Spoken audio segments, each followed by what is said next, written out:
He bought the cabin to escape the war still echoing in his head. No cell signal, no neighbors, just silence and trees. But on his third night, he hears a woman singing in the walls, his wife's lullaby. The same wife declared missing 5 years ago. The same wife they buried an empty coffin for. He breaks through a boarded-up pantry and finds her, alive, thin, eyes wide. And she whispers, "Don't let him know you found me." What was supposed to heal him was hiding the one truth that could destroy him. The scar above his collarbone hadn't itched in years until the cabin door clicked shut behind him. Noah stood in the entryway with a grocery bag balanced against his chest. Dust motes spun in the stale light, flickering like slow fireflies. The silence welcomed him, thick and whole. Not absence, just hush, like something holding its breath. He moved carefully, as if afraid to wake the house. The wood groaned under his boots, same as it had 3 nights ago. Same as when he'd signed the deed with a broken pen and a trembling hand. The realtor said no one had lived here since '98. Place hadn't even made Zillow. No signal, no neighbors. No memories, except his. There was a lullaby caught in the pantry walls. He didn't want to believe it. Didn't want to say her name. But the notes had come the third night, just after midnight. Soft, dissonant. Notes she used to hum while boiling water. While bleeding, heartbeat hook. The melody had a limp in it, like her. The sound had stopped the moment he opened the pantry door. Nothing inside but canned peaches, a cracked coffee tin, and an old pink thermos with faded cartoon daisies. He didn't touch it. Something about the lipstick smear along the rim felt fresh. Now, in daylight, the house looked harmless again. Sunlight fell in honeyed slices across the floor. He set the bag on the counter, careful not to disturb the thermos. 1 loaf of bread, whiskey, lighter fluid. No more nightmares. No more singing walls. The war was supposed to stay overseas. She was supposed to stay dead. He unwrapped the bottle, let the cap spin off, and drank straight. The burn felt real. The cabin didn't. His hands trembled as he reached for the radio. Static. He turned it louder, not clearer. Needed noise. Even static beat her lullaby. From the bedroom, a soft creak. He froze. The bottle paused at his lips. Nothing. Heartbeat hook. But the air smelled like her perfume, violet and rust. He'd buried the locket with her. Swore he did. That tiny gold oval, bent at the hinge, cradling their wedding photo and 1 dried petal from her bouquet. A locket like that doesn't come back. But there it was. Sitting on the WSILL. He didn't touch it, just stared. His throat went tight. Back then, she wore it always over bandages beneath bruises. Even when she stopped talking. Especially then. She'd left the house once before she died. Just once. Left behind a torn receipt, half-burnt, from a clinic in El Paso. The kind of place with locked drawers and no real doctors. He'd told himself it wasn't real. But grief edits. Memory like water over ink. Thumbnail moment. He picked up the locket and it burned cold. Noah staggered back. Dropped it in the sink. It clicked against porcelain, didn't crack. The photo inside was new. She was smiling. He hadn't seen her smile in years. In the bedroom mirror, his own face looked 10 years older than the one she kissed goodbye. Jaw tight, skin gray, eyes like an emptied lake. He reached for the mirror, stopped. That's where she'd written it. Come home, and just fog on glass. Gone the next breath. He sat on the edge of the bed. It creaked like it remembered her weight. He stared at his hands, scarred, dirt-lined. Her blood had lived under his nails once. Not from violence. From trying to stop it. He'd begged her to run. She hadn't. And that night, under kitchen light, her lullaby had turned into a scream.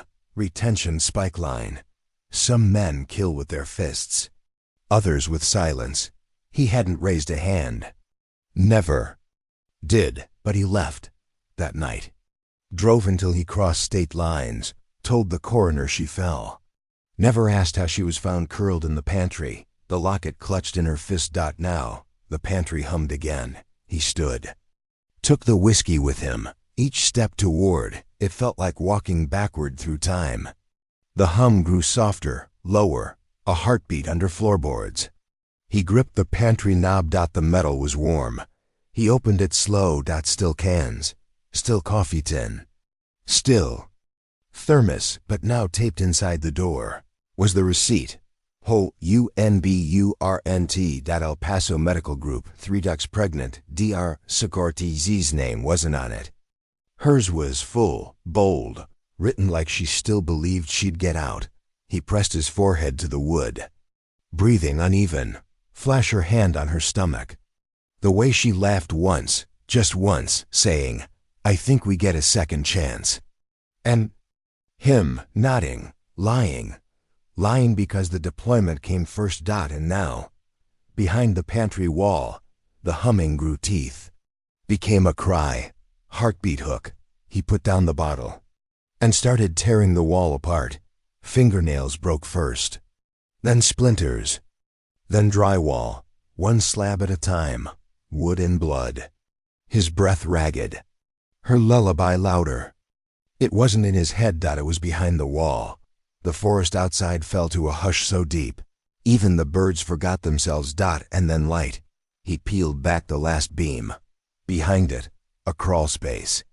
Dry, dustless, and her eyes blinking back. Glass. But not dead. A porcelain doll. Life-sized, same blue dress. Same necklace.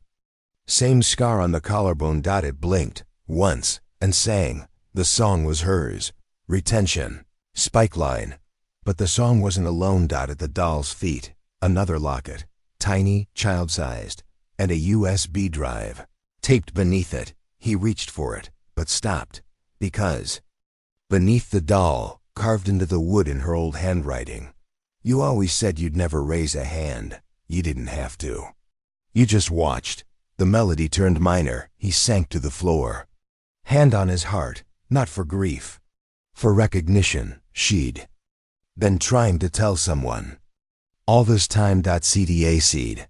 If truth still matters, you'll want to hear what's on that drive. The forest exhaled, and behind him, the pantry door closed itself. She used to leave the porch light on, even when the house had no power. Said it was a promise. Come home, I'm still here. No one never asked who she waited for. He thought it was him. Now, the cabin held no light but the moon's, soft through the broken rafters, silvering her skin as he lifted her from the crawlspace. She weighed nothing. Skin stretched tight, lips cracked, breath shallow like something she didn't want him to hear. She opened her eyes just once, enough for him to see it, recognition or fear. Maybe both. "Don't let him know you found me," she whispered. Heartbeat hook. He didn't ask who he was. He carried her to the bed, each step like threading a needle through time. The blanket still smelled like pine and smoke. Her body curled into it instinctively, hiding her hands beneath the pillow like a child hiding bruises. She flinched at the sound of the whiskey bottle clinking against the counter. Not from him. From the echo. He crouched beside her, eye level. The same face. Just thinner, paler, hair cut shorter, uneven at the back like someone else had done it in the dark. "You're real," he said. She looked away. In the hush, the forest inhaled. A branch groaned above the roofline. He waited for her to speak. Instead, she stared at the far wall, the one where he found the locket, now closed tight in his back pocket. She hadn't asked for it back. Instead, she looked like someone waiting for permission to disappear. Retention spike line. Some women survive by pretending they don single quotes. Her voice came cracked. "You shouldn't have come back. You sang to me," he said. Her jaw twitched. "No, not me." He wanted to ask who then, but the question dried in his mouth. She turned away, and he saw it. A thin scar beneath her ear, fresh, still red. Not old like the others. He reached for it. She flinched again. "Don't touch it," she said. He pulled back. Watch the way she curled tighter, knees to chest. She was shaking, not from cold. From memory, he crossed to the pantry and opened. The space behind the wall gaped like a pulled tooth. The doll was gone. He didn't tell her. Instead, he lifted the floorboard beneath the sink, where she used to hide her recipes. Found something else. A child's drawing, crumpled, faded, crayons. Soft lines. Shaky hands. 3 figures. A woman with yellow hair. A small child with blue eyes. And behind them, in gray scribbles, a shape without a face. Thumbnail moment. The faceless one stood in the window. Watching, he took the drawing to her. Didn't say a word. Just held it out. She didn't touch it. Just stared. "Who drew this?" He asked. Her silence screamed. "I need to know." She sat up barely, took the paper, smoothed it on her lap like it meant something. Her hands shook too much to hold it still. "He used to say they were his family," she murmured. "Said we were his. Who?" "Doesn't matter," she sighed. "He'll know you came." Noah leaned forward. "Tell me." Her eyes met his. Not pleading, warning. "He never let me leave," she whispered. "But I got something he doesn't know I hid." From beneath the mattress, she pulled a torn piece of receipt paper. Same El Paso clinic header. Same date, but on the back, scrawled in rushed ink. "If something happens, look under the porch." He stood, barely breathing. Went to the porch door. The cold hit hard. Underneath, tucked between a loose board and the crawlspace, a mason jar. Inside, dirt. A key, a second USB, and a baby shoe. Heartbeat hook, only the left one. He brought it in, set it on the table. She looked away. "You were pregnant," he said. She nodded once. He said it was his, but it wasn't? She stared at the ceiling. "I don't know." He sank into the chair across from her. Memory tightened his chest. Her smile when she first showed him the pregnancy test. How she'd cried, just a little. Said it was a sign they could fix things. He'd been deployed the next day. "I thought you died," he said. She didn't respond. He watched her fingers, how they pulled at the blanket threads. Same gesture she used to do when hiding lipstick. Stains under concealer. He never asked where the bruises came from. Never asked who called late when she flinched. Shame curled behind his ribs. He used to think silence was kindness. Now he knew it's what abusers count on. She sat up slowly. "He's still here, somewhere. He never left the woods." Noah's hand brushed the locket in his pocket. He placed it on the table, beside the drawing. She stared at it a long time. Then reached for it. Opened it with trembling fingers. Inside, the wedding photo. And behind it, tucked thin as a whisper, another slip of paper. "DNA results pending. And Reynolds not a match." She closed it slowly. Looked at him. "I wasn't supposed to know." He stared at the USB, then the child's drawing. Something crawled under his skin. "Where's the other shoe?" He asked. She didn't answer. The light outside shifted. The wind picked up. She whispered. "He's watching." Retention spike line. But it wasn't him that scared her most. It was the silence that followed. He stood, gripped the USB tight. Pocketed it. Not for her, for the child. For the part of her that still left porch lights on, even in blackout. CTA. If truth still matters, the answers are under the floorboards. She turned away, already sinking back into the blanket. He stepped into the pantry one last time. Looked again at the crawl space. Nothing. Until he looked up. Above the beam, carved into the joist in a child's handwriting. He said if I was quiet, I could stay. She used to keep her favorite lipsticks in the drawer. Under the mirror. Dusty mauves, plums, soft reds, all shades that didn't match bruises. Noah remembered the way her hand would tremble just before she uncapped one. Like trying to claim a face that wasn't afraid. Now she sat in that same chair, hollowed out. watching the drawer like it might explode. "It's locked," he said. Her eyes didn't move, just blinked slow once. Then again. Her fingers tightened on the blanket she'd wrapped around herself like armor. "Leave it," she said. Heartbeat. Hook, but fear can point harder than words. Noah knelt. The drawer didn't belong. Darker wood than the vanity. Screws new, hinges not part of the original piece, a retrofit. Someone wanted this sealed. He didn't ask for a key. Just reached for the drawer knife from the kitchen. Wedged it at the seam. His wife flinched not at the noise, but at the moment before it. The anticipation. The knowing. The drawer popped with a hollow thud. Inside. A Walkman cassette player. 6 tapes. Each labeled with a date, black marker over masking tape. No names, no descriptions. Just years. She turned her head. Faced the window. Thumbnail moment. The earliest tape was labeled the day after he left for Afghanistan. He didn't speak, just loaded it. The machine whirred softly, like breath caught in the throat. A click, static, then a man's voice, calm, too calm. "Morning, sweetheart. Tell me what you did wrong yesterday." Noah froze. His wife squeezed the blanket. Tighter. "Didn't I tell you not to cry when I walk in the room?" The sound of a slap, not loud. Just wet. Retention spike line. Some violence isn't in the blow, it's in the pause after. Noah stopped the tape. Looked at her. She didn't cry. Just stared at the pine trees beyond the window like they could carry her out. "You never told me," he whispered. She didn't answer. Her jaw flexed once, then stilled. "I thought you were safe," he added, quieter. She blinked slow again. Safe from what? He didn't know. The second tape slid in. His hands shook, pressing play. A child laughed, soft, high. Then silence. Then the man again. "You like it when mommy sings, don't you?" Let's hear her sing, or someone doesn't eat.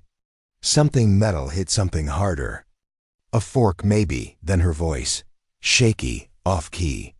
A lullaby. The same one that played through the walls. Noah stopped it. His breath caught. She had a child, he said. His wife didn't move. "Was it yours?" he asked. Her silence was louder then. Any yes, he stood, paced once.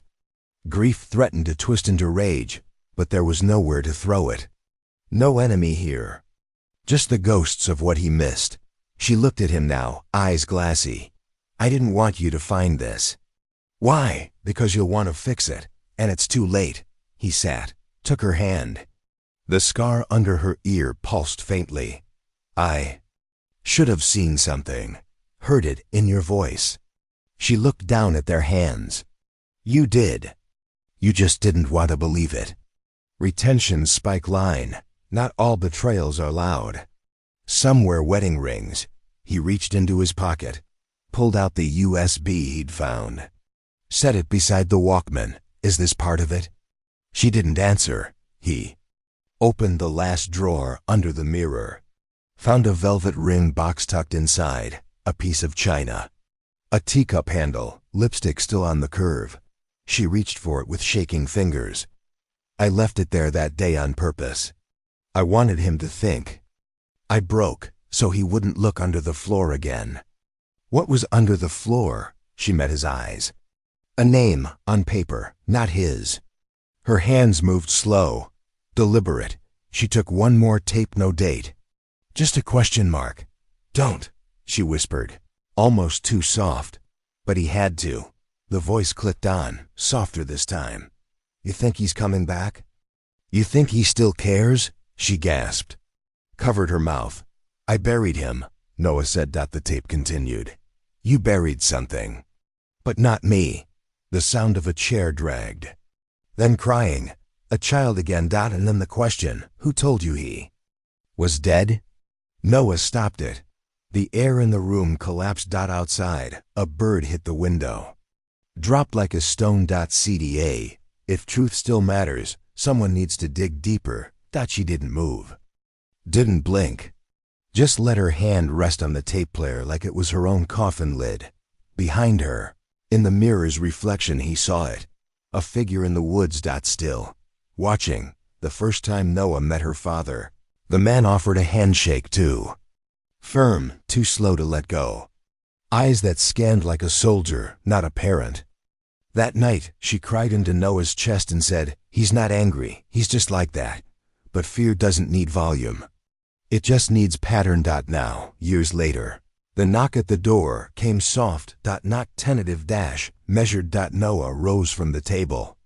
The air in the cabin gone thin. His wife was upstairs, curled into attic dust and memory. She hadn't spoken since the last tape. Hadn't moved, except to whisper once, "If he finds me, lie." Heartbeat hook. The knock came again, 3 short, 1 long. He opened the door slowly. A man stood on the porch, dressed in ranger greens. Boots too clean. Smile too wide. Badge dull, sun faded, but it was the eyes that didn't match. Wrong color for the name stitched on the chest. "Afternoon," the man said. Didn't mean to startle. Routine sweep after the storm. "You folks okay out here?" Noah nodded. "Just me." "Mind if I step in?" He did. But stepped back anyway. The man's boots hit the wood too heavy, like they knew the weight of the house. His eyes scanned quick. Table, chair, empty cup. "Wall, you local?" "Bought it a few weeks ago. Place needed quiet."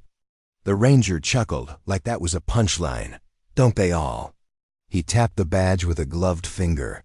"Hunting season's near. Just checking who's around. Some cabins get squatters." "Not." This one, from upstairs, the creak of attic beams shifting. "Wind, maybe. Maybe not." The ranger's smile thinned. Heartbeat hook. "I thought I heard 2 voices earlier." Noah didn't blink. "Radio, static." The man tilted his head. The sun hit his cheek just enough to show a scar near his temple, faint, pale. Like a healed split, not from war. From glass. The kind you get when someone slams your head into a mirror. Thumbnail moment.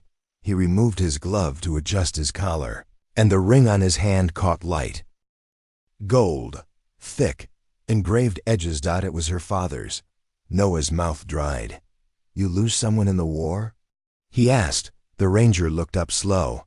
"What makes you say that?" "That ring. That's a memory piece." A pause. The ranger's eyes held for too long. "Ah, this." He turned it once. "My daughter gave it to me, years back." "You got a photo?" The smile cracked. "Why would I carry that?" "Most fathers do." The silence didn't last long, but long enough to stain the room.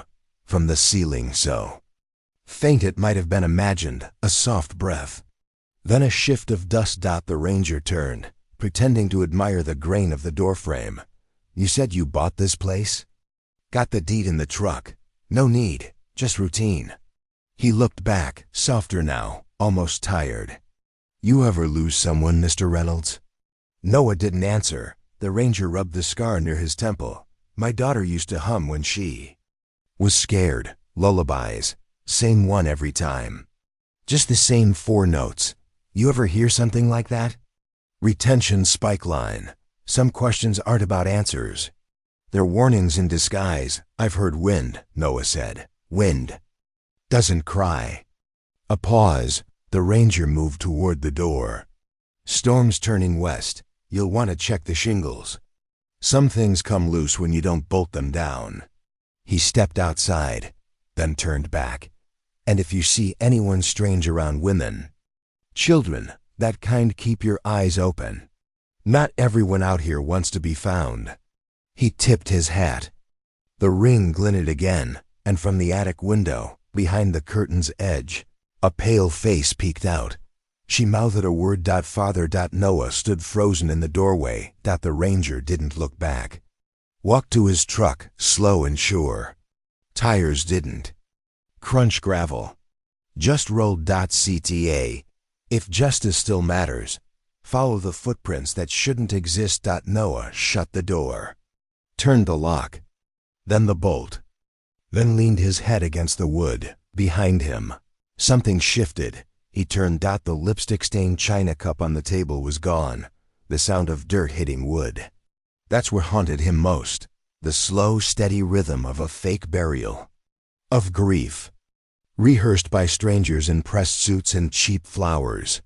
Noah had stood graveside, hands clenched, body numb. Believed what the paper said.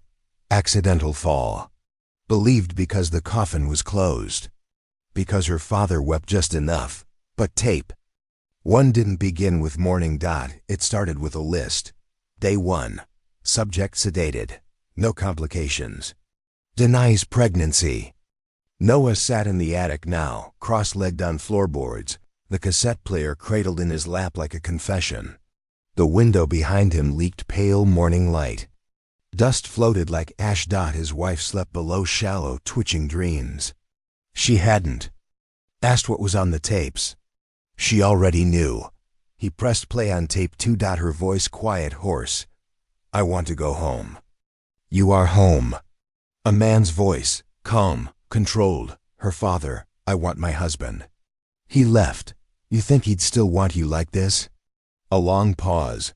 A soft, wet sound. Then the tape clicked. Heartbeat hook.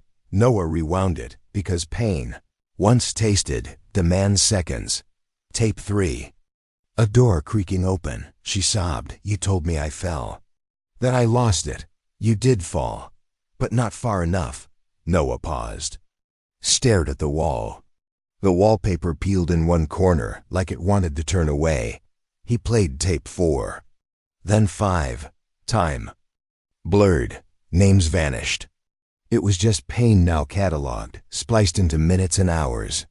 Each side a new torment. Tape 6 ended with her scream. Tape 7 began with silence. Then her father's voice. Brittle, lower. She's starting to forget the dates. The tape fluttered. A drawer opened. Something ceramic cracked. Every time she asks for the child, I tell her it was stillborn. A pause, but she sings to it anyway. Thumbnail moment. Noah stared at the broken china cup he'd found weeks ago. The lipstick hadn't faded. He flipped in tape 8. Label smeared. I know you're recording this, she said. Her voice stronger. I want someone to hear, one day, even if it's just dust. A chair scraped. Then a slap. Then the sound of her laughter cracked, defiant. You can't edit pain, she whispered. Only rewind it. He froze the tape. Let the words bleed into the walls. He hadn't recognized her then. Hadn't known that kind of strength could grow inside silence.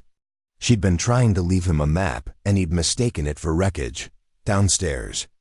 A floorboard creaked. She was awake. He didn't move.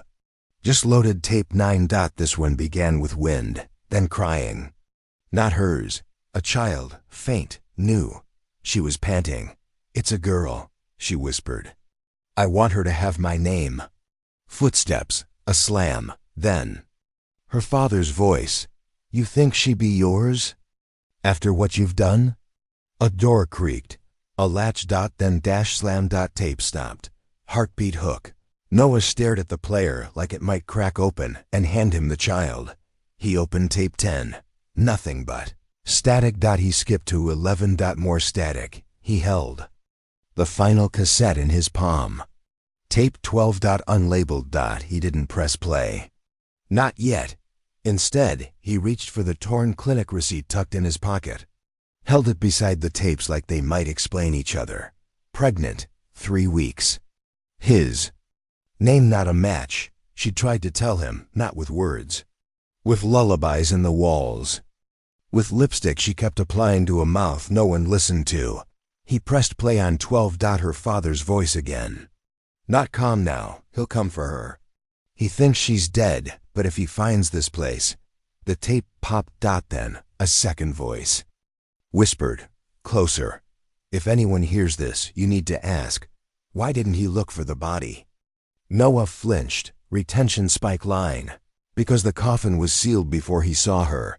He let the silence wash over him. 12 tapes, 12 lies. All carefully curated, spliced, controlled. But truth had a way of surviving. He stood. Tucked the final cassette in his back pocket. Walked down to the main room. She sat at the table now, wrapped in the old blanket, holding the locket. She looked up as he entered. "Did you listen?" "I heard enough." "Then you know." He nodded. She touched the scar near her ear. "I kept seeing her," she said. "In dreams, in that room. Her fingers curling around mine. Is she alive?" She didn't speak. He took a breath. Sat beside her. Reached for her hand. "We'll find out." She smiled, almost. "I buried you," he whispered. "I know. I read your name on a stone." She looked at him, eyes filled with everything they never said. And he wrote it. CTA seed. If justice still matters, there's one more voice left to find. A breeze passed through the broken window. On the table sat tape 9, still slightly warm from the player, the label smeared by his thumb, but the last thing written was still legible, her first cry. She once pressed his hand to her belly and whispered, "She kicks when I hum." That night, Noah stayed awake hours after her breathing softened, hands still there, afraid to move. Back then, the world still held shape. Now, the only kicking left was under his ribs. The crawlspace was colder than before. Noah pulled back the floorboards slowly, like peeling off bandages that had grown into skin. The wood was damp, swollen with time. Dust floated in long ribbons. As he lowered himself down, each breath came with the scent of mildew, pine, and something faintly sweet. Old apples or dried flowers. A flashlight cut a soft arc over splintered beams and forgotten things. A sock, a cracked toy, a pair of child's mittens sewn with pink stars. Then he saw it. A tin LUNCHBOX. Heartbeat hook. He opened it like it might bleed. Inside, a journal. Leather, worn soft at the edges, tied with a shoelace. Her handwriting on the cover. Clara. He sank into the dirt. Flipped to the first page. Ink smeared but still legible. "If you ever find this, baby girl, it means you're braver than I was, or that I couldn't hold on long enough." His throat tightened. Each entry spilled from her like apology wrapped in lullaby. One written after each storm, each bruise, each night she wasn't sure they'd see morning. Notes for a daughter who might never read them. Notes meant to prove she existed, even if the world erased her. "You smiled today when I said your name. I think that's what keeps me alive. Your grandfather says he's protecting you, but he never holds you when you cry. I sang for you tonight, the same lullaby I used to hum before he'd walk in the room." Noah blinked hard. On one page, a dried petal was pressed between entries. Withered, soft violet from her wedding bouquet. He hadn't seen her carry flowers in years. Hadn't noticed her hands trembling on the altar. He turned the page. "He wants to send you away, told me I'd ruin you. Said no daughter of his will raise a man's mistake." Retention spike line. But the photo hid something worse. Tucked behind the last page, creased and stained, was a photo of Clara, barely 6 months old. Wisps of dark hair, eyes almost the same shape as Noah's. The locket had once held a wedding photo. Now he knew what should have replaced it. Beneath the photo, a note. "She waits for you." A sound cracked above him. He looked up. Silence. Then another sound. A sob. He climbed out fast. She was curled in the kitchen corner, knees to chest. The locket clutched so tight, her knuckles bled white. "She's gone," she said. Noah knelt. "Gone where?" She didn't answer. "Tell me." I tried to hide her," she whispered. He found out. Her voice frayed like paper left in rain. "I gave her to someone. A woman. I can't even remember her name now. I was drugged, but I begged her to run." He touched her cheek. "Do you know where?" "Not anymore." Heartbeat hook. A mother break so her child can remain whole. She handed him a second item, something she must have kept hidden all this time. A pacifier. Wrapped in gauze. Still faintly stained. She kissed it before letting it go. He stood and turned toward the window. The trees swayed, calm, But tomorrow, her father would return. Same boots. Same voice. Same lie of protection. Noah opened the drawer, removed the USB, slipped it into his pocket with the final cassette. Not vengeance yet. Just proof. She watched him, eyes rimmed with memory. I wanted you to find her. I will. How can you promise that? I don't, he said. But I'm not the same man who left. She didn't speak. But the silence between them shifted less of a chasm, more of a bridge. Thumbnail moment. He sat beside her and placed the photo on the table. They both stared at it. Soft curls. One sock missing. Smiling at something just outside the frame. She waited, Noah whispered. Her head turned. Tears welled but didn't fall. But maybe. He added and the words caught in his throat. Maybe not for me. He'd never loaded a rifle slower. Each click echoed like a vow, hushed and final. Noah sat by the front window, oiling the barrel, listening to the steady hum of the attic fan above. Outside, the forest swayed in half-light, sun dying behind pines. Day retreating from what tomorrow promised. He'd installed the cameras at dawn. One above the porch, one at the Crawlspace entrance. Two more hidden behind weather-stained shutters. Not for the bears, for him. Her father would return with clean boots and old words, same tone, same lie. That this was about protection, but Noah had seen the tapes, had found the journal, had felt the sharp edges of the pacifier against his palm like a secret he could never hold tight enough. Now he sat at her old laptop, the USB drive blinking slow. Insurance was scrawled across it in red Sharpie. Faded like the kind of warning people learn to ignore. Heartbeat hook. The file names weren't dates this time. They were confessions. The first video opened to a grainy frame, dim basement light. Wood-paneled walls, her father facing the lens. A half-drunk bottle of scotch behind him, no uniform. Just a man unraveling. I did what I had to, he said. Noah leaned in. I raised her alone. You know what that costs a man? What it breaks. I gave her rules. Safety, discipline. And she ran toward chaos, toward boys with soft hands and weak names. He laughed, but it was bitter. She wouldn't listen. So I made sure she couldn't. Noah paused the video. His fingers trembled against the mouse. He played the next clip. She called me a monster. Said I buried her alive. No, I buried the danger. Buried the mistake. The screen flickered. The camera shifted. I gave her a new story. A death, a coffin no one dared open. Let the world grieve her like it grieved her mother. He took a swig of scotch. Grief's easier than truth. Retention spike line. But the video hid something worse. A sudden click, camera shifting. The angle changed. Now it faced a door. A small one. Basement level. From the shadows. A whimper. Soft, childlike. Noah froze. A girl stepped into frame. Barely 3. Pajamas too short. Thumb in mouth. Clara, her father said. Say good night. The child stared at the camera. Number. Expression. Just watch. The screen cut. Thumbnail moment. Noah slammed the laptop shut. Like it might still protect her. The confession was enough to bury the man. Enough to break open courts. But it wasn't justice yet. He took the drive, wrapped it in plastic bag, and buried it in the back of the cereal box. Not paranoia, pattern. She once hid her wedding ring in a sugar tin just to feel safe cooking. Downstairs, she slept on the couch, curled small, her scar fading into the pillow's shadow.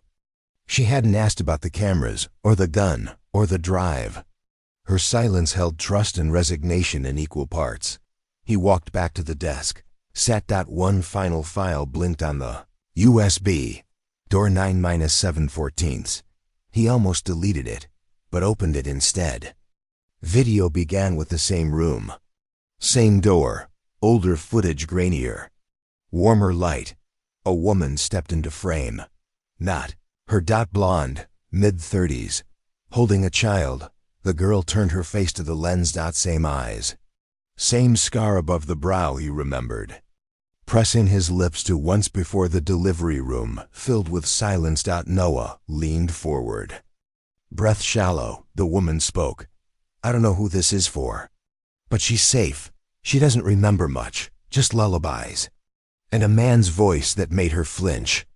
She stroked the child's hair. She doesn't cry anymore. But she watches windows. The camera shook.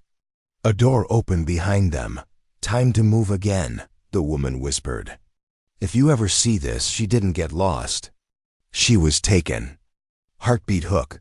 The girl turned to the lens and smiled. The screen went black. Noah sat still. Rain tapped at the glass now. Distant, harmless.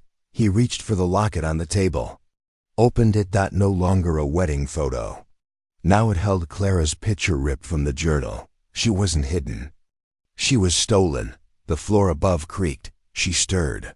He didn't go to her, didn't speak, didn't breathe. Cta.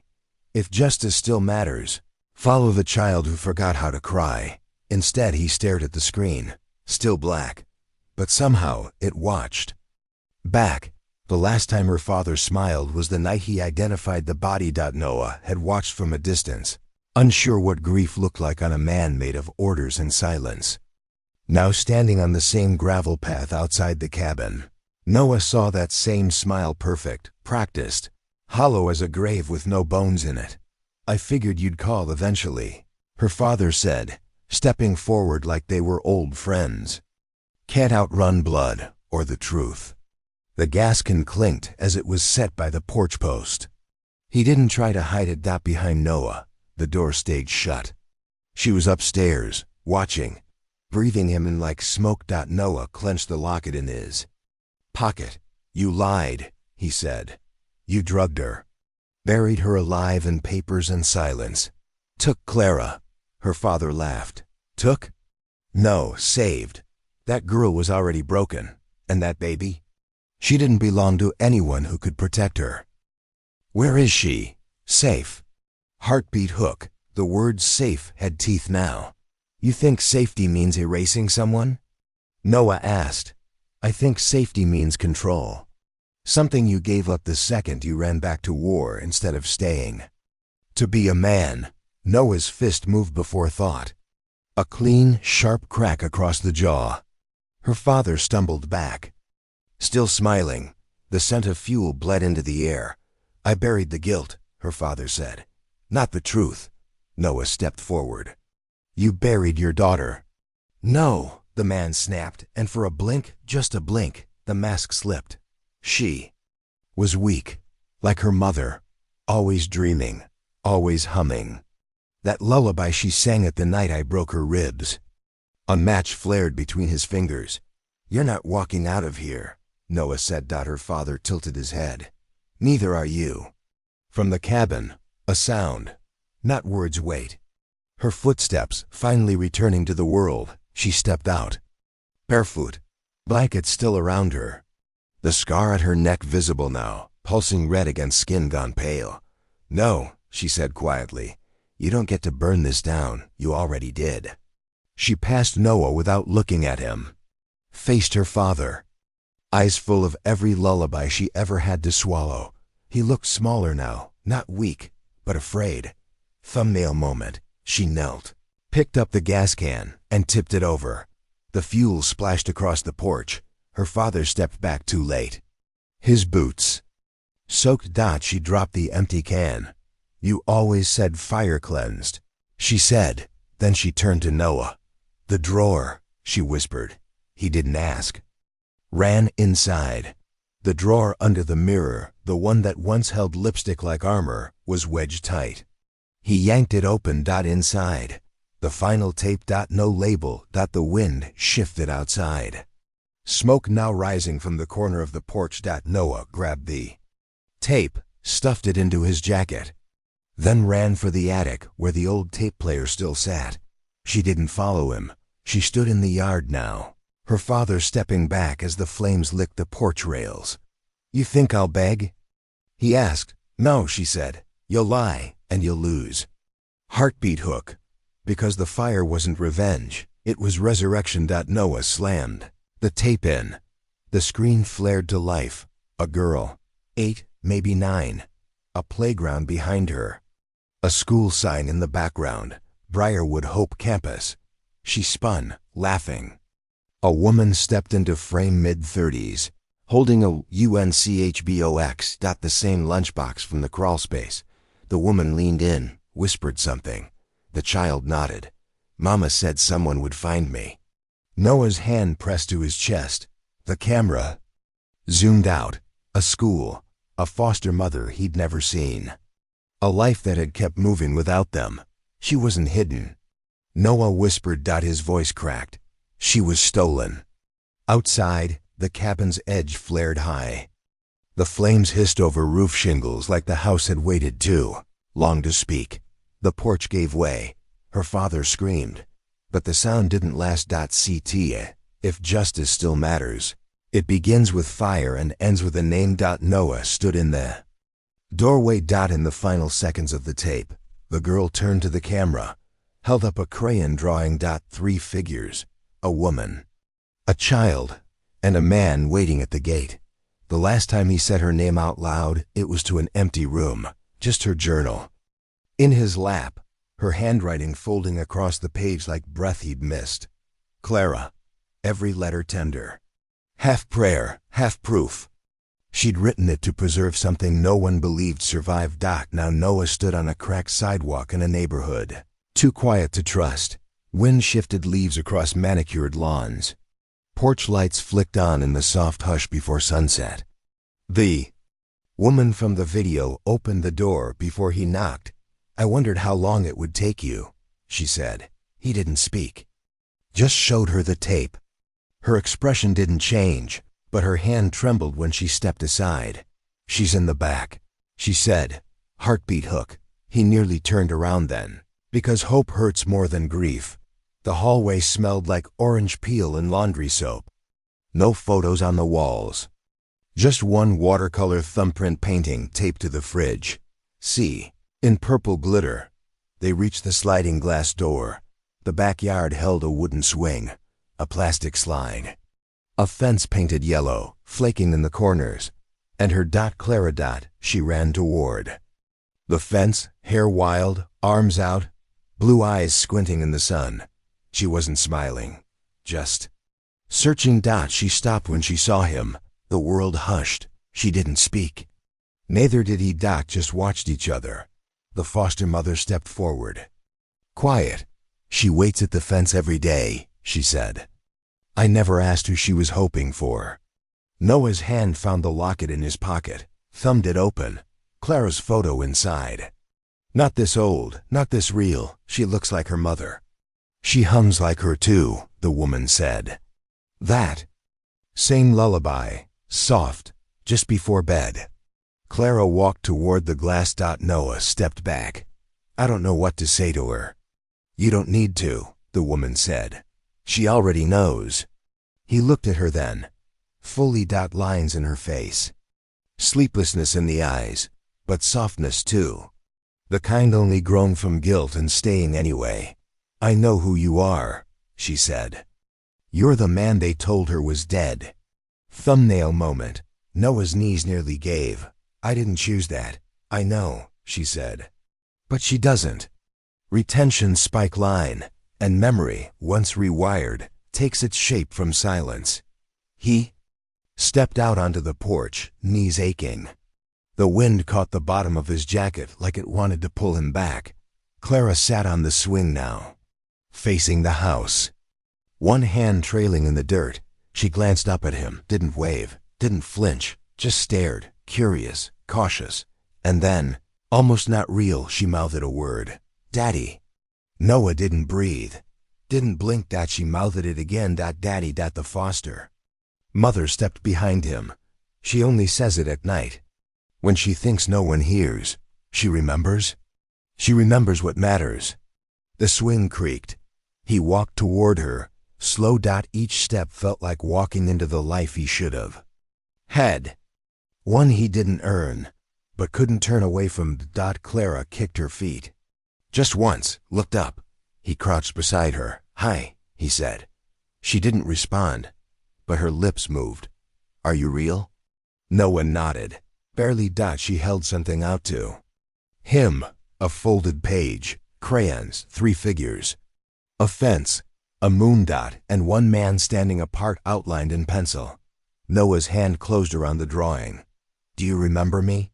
She shrugged. Then, "Mama said I came from music." He smiled. It cracked him open. She was right. Heartbeat hook. She reached out and touched his scar, then pulled back. Still silent, he turned to the foster mother. Can we? "You can try," she said, "but only if you're staying." Noah didn't answer. He just looked at Clara, at the dirt under her fingernails, the strength in her spine, the echo of a mother who had broken so this child wouldn't have to. "CT a seed. If justice still matters, it begins here. One word, one whisper, one fence at a time." The sun sank low behind the trees. Clara leaned toward him, lips near his ear. She said it again, "Daddy," but only in a whisper, like a ghost from a bedtime story.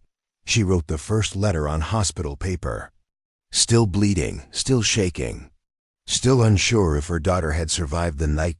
Noah found it inside the shoebox she'd kept tucked beneath loose attic boards. The paper had yellowed, but her handwriting hadn't faded. Steady, curved, almost elegant, as if written by someone who still believed words could keep someone safe. Now, inside the safe house, walls too clean, lights too soft, no clocks or sharp corners. She sat beside him on the mattress, unsealing the envelope with fingers that no longer trembled. Noah held the locket in one hand. It no longer held their wedding photo. Just Clara and her birthday, written in ink he hadn't recognized before now. 7.14. Heartbeat hook. He'd been deployed that day 12 time zones away, laughing over a cigarette, while his daughter came into the world, half-named and already hidden. She unfolded the paper. Her voice cracked once, then settled. "Clara, if you're reading this, it means I'm brave enough now. Or you're old enough. Or someone kind gave this to you when I couldn't." She paused. "I don't know how much you'll remember, but you kicked to music. Always. I sang even when they told me not to. And every time I sang, I was telling you, I'm still here." Her thumb smoothed the fold like it was a wound. This one was for her first birthday. She whispered. She read the next. "I wish I could see your hands. I remember how they curled when you slept. I wish I could know the sound of your laugh." He stared at the floor. Couldn't meet her eyes. The third letter had a lipstick mark in the corner, smudged. A print of her then self, still fighting to feel human. 3 years old. "You loved birds." Or maybe that's just what I told myself when I saw one tap the window. "I think you watched the world for me." Noah's eyes welled, but didn't spill. Grief didn't scream anymore. It just pressed down until breathing became a decision. Thumbnail moment. The 5th letter had a crayon drawing folded inside. A girl, a tree, a sun with too many lines. It was unsigned. "She drew this?" he asked. She nodded. "The woman who helped me. She mailed it once, before she disappeared again." He tucked the drawing into his pocket, beside the USB still waiting. For a courtroom that cared. She read the 7th letter quietly. 7 is a sacred number. I think that's how old you'll be when you remember my voice without hating it. The 9th was shorter. Happy birthday, baby. I saw a girl with your hair today. I followed her too long. The mother got scared. I didn't say anything, just walked away. Noah's voice cracked. You should have screamed. She didn't answer. She read the 11th. The ink had run, like it had been written through tears. I left you a name in every room I slept in, whispered it into walls. In case you walked by. Noah stood. Crossed the room once, stopped. You shouldn't have had to write any of these. And yet, he turned back. Her face was calm. But her eyes held the same question she never dared ask. Do you still think I let this happen? He didn't speak. Instead, he knelt before her, took the final envelope, the 12th letter. Unopened, dated 1 month ago. I couldn't finish it. She whispered. I didn't know if she was alive. Noah slid the paper free. It was blank. Just the heading. Clara 12. He looked at her. She didn't cry. She'd done enough of that. Instead, she said, if she's still waiting, she deserves to see both of us. He nodded. Then, we go get her, together. Heartbeat hook, no more war, no more funeral clothes. Just shoes that could walk far enough to find her. He stood. Reached for the torn receipt on the WINDO, WSILL.7.14, was scrawled at the bottom, faint but visible. Next to it, a name, the woman from the tapes. Do you think she let us? He asked. She already did once. He held the letters tight. They weren't proof. They were promises, CTA seed. If justice still matters, it's time to knock on. The door that never stopped waiting. She packed the locket. A bottle of water. A hair tie. 1 lipstick plum, worn to the base. For her. For Clara. For the version of herself who learned to fight with silence. They opened the door. Light poured. In. No more waiting. The last time Noah stood in a room this silent, it was a chapel, not a courtroom. That day, a coffin waited. Today, a bench. Same weight. Same silence, dressed as civility. The judge hadn't looked up yet. Papers shuffled like leaves caught in a slow wind. Beside Noah, Clara sat still in her chair, legs swinging just above the floor, untied laces brushing. Her socks. She gripped the locket he'd placed in her palm, hadn't opened it, but hadn't let go either. His wife sat behind them, back straight, lipstick applied not for vanity, but armor. She didn't blink. She hadn't blinked since they stepped into this room.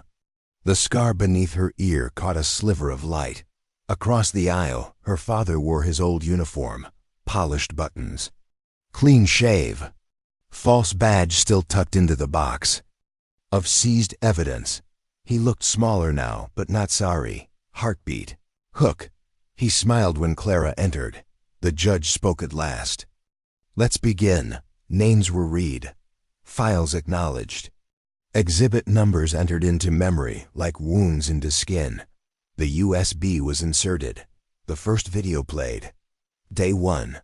Subject sedated. No complications. A few people looked away. The clerk's jaw tightened. The bailiff shifted his stance. Video 2. Her lullaby filled the speakers. Clara didn't flinch. She just looked at her own hands, tracing a line on her wrist like she remembered something, or maybe wanted to forget. The tapes kept coming, labeled, time-stamped. Raw. The foster mother took the stand. I didn't know at first, she said.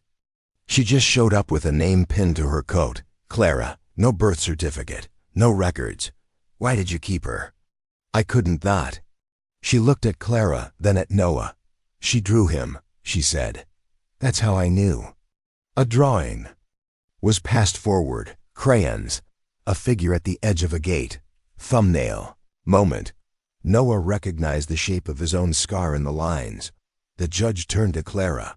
You don't have to speak, she said gently. Clara shook her head, but then soft. Not louder than breath. I waited. The room froze. She looked straight ahead. I knew they were wrong. I just had to wait long enough. Her voice didn't tremble. But Noah did. Retention spike line. Because silence, when it breaks, reshapes the room. Her father stood to object. Protected her, he said.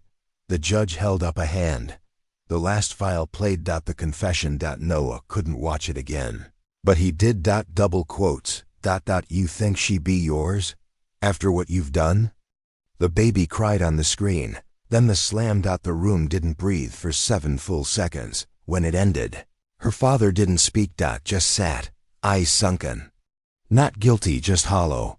The judge looked at Noah. His wife reached forward, placed her hand on his. He stood. My name is Noah Reynolds, he said. I believed my wife was dead for 5 years.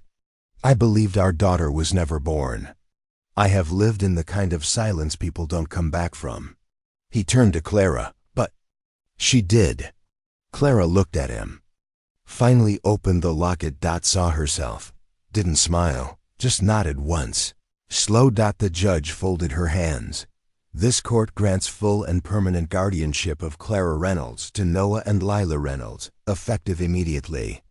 No gavel yet, a pause. As if waiting for someone to interrupt. No one did. Heartbeat hook. The gavel fell. The sound was smaller than expected. Clara reached for his hand. He took it. Held tight. Lila stood beside them, shoulders still straight. Eyes full. The scar glowed faint under the fluorescence. Her father stood as the bailiff approached, and for the briefest flicker, he looked back at Clara, not as monster, not as victim, but as man who'd lost. Something cracked in his expression then. Not apology, but recognition. And maybe that was the first honest thing he'd ever given her. They let him out. Noah didn't watch. He looked at Clara. She mouthed a word. Not daddy. Not home, just now. CTAC'd. If justice still matters, it's what you carry home after the echo fades. They stepped outside. Light. Bright and bare. The gavel had fallen, but the silence still screamed. She used to trace the window pane with her fingertip, fog blooming beneath the skin. Noah had watched her once, years ago, in the dead quiet of a snowy morning, drawing invisible music notes on the glass. She didn't sing, just moved her hand like she was remembering the shape of sound. Now, the windows were gone. Ash covered everything. They stood on what used to be the porch. 3 figures and 1 tin of borrowed earth.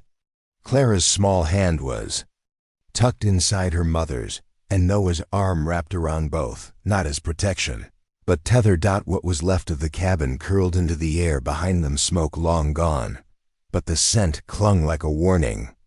Burnt pine, old grief, something sour beneath it all. No walls.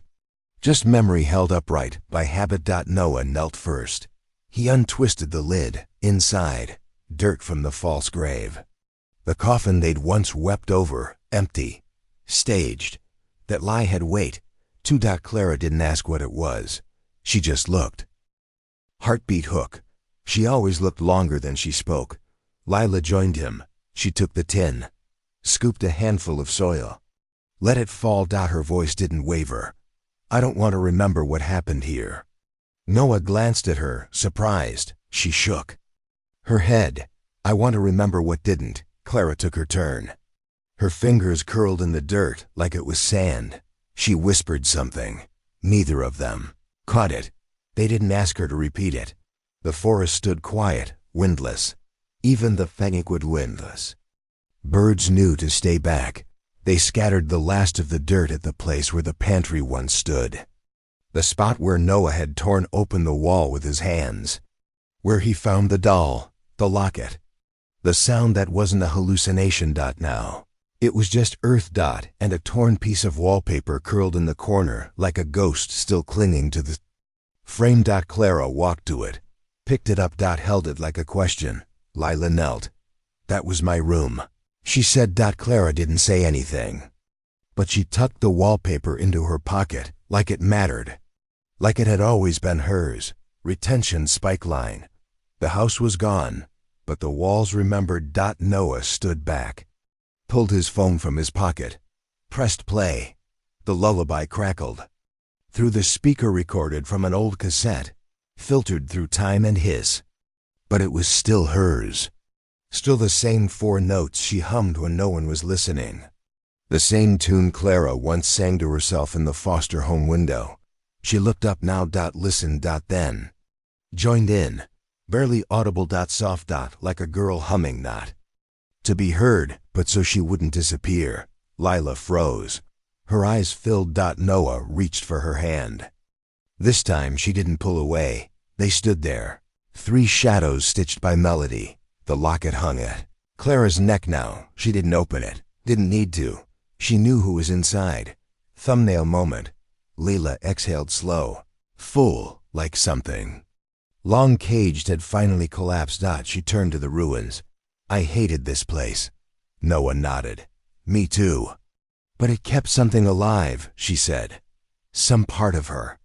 She meant herself. He knew it. He saw her differently now, not as the woman who broke or the one who hid, but as the one who stayed alive in pieces, who left breadcrumbs and lullabies and lipstick and letters no one read. Clara reached up, touched her mother's scar, didn't ask what caused it, didn't need to. Heartbeat hook. She pressed her forehead to it. Gently like a promise, they stayed there until dusk. Then Clara ran ahead toward the car, singing, not loud, not full, but without fear. Lila watched her. I thought I lost her. You didn't. No, she whispered. You did. But I forgave you. He didn't answer. He just stood there, the wreckage of the cabin behind them, the lullaby still echoing from his phone. They turned to leave, but Lila looked back once. At the place where the chimney had stood. Where the child's drawing had been. Hidden under a floorboard, a woman. A child, a man watching. She whispered. She waited. Noah reached for her hand again. They walked forward. Together. The phone slipped into his coat. Still playing. Clara's voice carried up the path. One note. Ahead. She waited. Now she sings. The attic had changed. New wood. Fresh paint. No lock on the door, but Noah still sat on the same floorboards where the box of tapes once rested, now replaced by a Bluetooth speaker and a laptop that hummed quietly. Waiting. He wore his old boots, not out of habit but memory. The solace still carried ash from the cabin, long faded to dust. He didn't clean them. He could single quotes deed out outside. Wind brushed through pine trees that weren't supposed to be there. Clara planted them herself. One for every year she couldn't speak. Now she spoke for thousands. He hit play. Her voice came soft, low in the mix, no music under it. Just her. My name is Clara Reynolds. And this is the girl who waited. Heartbeat hook. The same cadence. Her mother once used to whisper lullabies. Noah closed his eyes. Clara continued. I was hidden once. Not to be safe, but to be silent. For years, I didn't know who I was, just that I flinched when people knocked. That I didn't hum out loud, that I remembered a scar I didn't earn. He paused the audio. Just for a second, the Locket sat on the windowsill, now always open. One side held the old wedding photo, the other, Clara at 7. Hair wild, smile hesitant. Lila took that picture the day they brought her home. She wasn't here tonight off, speaking at a survivors advocacy conference in Phoenix. Her lipstick sat on the bathroom sink, the plum one she'd worn to court, still capped, still half full. He hit play again. Clara's voice had grown stronger. People like to talk about healing as if it's quiet, like peace is a warm bath. It's not. It's loud, it's messy, and sometimes it needs a mic. She paused. This episode is called The Cabin That Hid a Mother. Noah leaned forward, his elbows on his knees, hands steepled in front of his mouth. She told the story, in chapters. Lila's voice on the tapes, the wallpaper in her pocket. The lullaby Clara hummed when she didn't know anyone was listening. She thought no one would remember her, that she didn't deserve to be found. So she gave me breadcrumb songs, letters, silence, retention spike line. But the story hid something worse. Clara's voice lowered. There was a moment I saw her flinch in the mirror. Not at her reflection, at mine. Noah's breath caught. She thought she'd passed the pain on. But what she gave me was a map. There it was, the truth, plain as wood. She paused again. Just long enough. I used to wait at the window for a man I didn't know. They told me he was dead. But the song said different. Noah stood, crossed to the window. The trees swayed. When he came, he didn't knock. He didn't say my name. He just crouched and said hi. That was enough. Noah's throat tightened. He remembered that day. The fence. The drawing. Her voice. barely above breath. Are you real? Thumbnail moment, he whispered back. Yeah, I think so. On the podcast, Clara took a breath. I get messages now from people who say I helped them speak. I didn't. I just stopped whispering. She laughed. Quiet. This is the part where people want a resolution. They want to know if I'm okay, if she's okay, if he's okay. I don't know what okay is. But I know this. Her voice warmed. I didn't wait for rescue. I became one. The screen faded to silence. The audio ended. Noah sat in that hush. Heartbeat. Hook. The silence wasn't empty this time. It was earned. He picked up the locket, closed it gently, turned it over. On the back, Clara had engraved 3 words. Now she knows. Outside, footsteps. The front door opened. Clara walked in, hoodie, backpack, earbuds dangling. She met his eyes. Didn't say much, just nodded. Noah smiled. You sounded good. She shrugged. But her cheeks pinked. Thousands of shares. She said, I think we broke something. No, he said softly. You built something.